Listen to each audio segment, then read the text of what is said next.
அவரே பேசுனதுனால தான் அவங்கெல்லாம் உள்ளே போயிருக்காங்க. ஏன் காளியம்மாளுக்கு அவர் பேசக்கூடாது? கட்டாயமாக அதுவும் நடக்கக்கூடும் இல்லையா? இப்போ காளியம்மாள் வருவாங்க, இன்னும் பல்வேறு பேர் வருவதற்கான ஒரு சூழல் அங்கே தாவேக்காவில் இருந்துகிட்டு இருக்கு.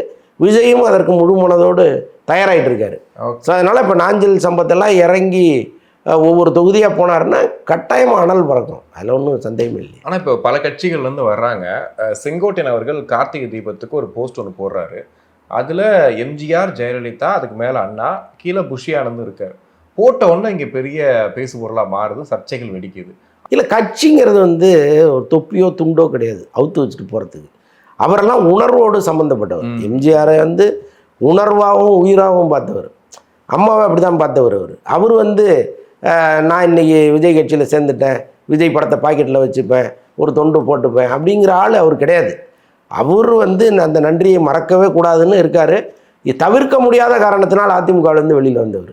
அவருக்கு அங்கே உரிய மரியாதை செலுத்தப்பட்டிருந்தாலோ அல்லது வந்து ஒரு ஒருங்கிணைந்த அதிமுக உருவாகியிருந்தாலும் அவர் வெளியில் வரப்போகிறதில்லை. அதற்கான முயற்சியை தான் அவர் எடுத்தார். இன்னொன்று வந்து அவர் நினைக்கிறாரு, ஒரு எம்ஜிஆர் ஆட்சியை விஜய் கொடுக்கணும்னு நினைக்கிறாரு. ஏன் எம்ஜிஆர் படத்தை வச்சா என்ன தப்பு? ஓகே, அதான் எம்ஜிஆர் போட்டோ இவங்களே வச்சுருக்காங்கல்ல. அதை தான் சொல்கிறேன் நான். இப்போ அவங்க ஜெயலலிதா அம்மா படத்தை அவர் வச்சுருக்கிறாருன்னா அவங்களோட அவர் ட்ராவல் பண்ணதை அவ்வளோ சீக்கிரம் மறக்க முடியாது. அது வந்து வெறும் ஒரு கட்சி தொண்டனுக்கும் தலைமைக்குமான உறவு மட்டும் கிடையாது, அதை தாண்டி இருக்குது. அவங்க ஜெயலலிதா அம்மா வந்து செங்கோட்டையன் வீட்டுக்கு போய் 5 நாள் தங்கியிருக்காங்க. அவங்க யார் வீட்டுக்கும் போனதே கிடையாது. ஓகே, அவங்க அண்ணன் வீட்டுக்கே அவங்க போனது கிடையாது. ஒரு அண்ணனான்னு நினச்சா அவங்க வீட்டில் போய் ஒரு 5 நாள் தங்குனாங்கன்னா அதை எப்படி அவரால் மறக்க முடியும்? அப்போ அவர் வந்து அந்த இடத்துல வைக்கிறாரு. அதை நீங்கள் வந்து வைக்கக்கூடாதுன்னு சொல்வதற்கு எந்த உரிமையும் யாருக்குமே கிடையாது. அதனால் அதை வந்து நீங்கள் விமர்சிப்பதற்கு என்ன இருக்குங்கிறான்.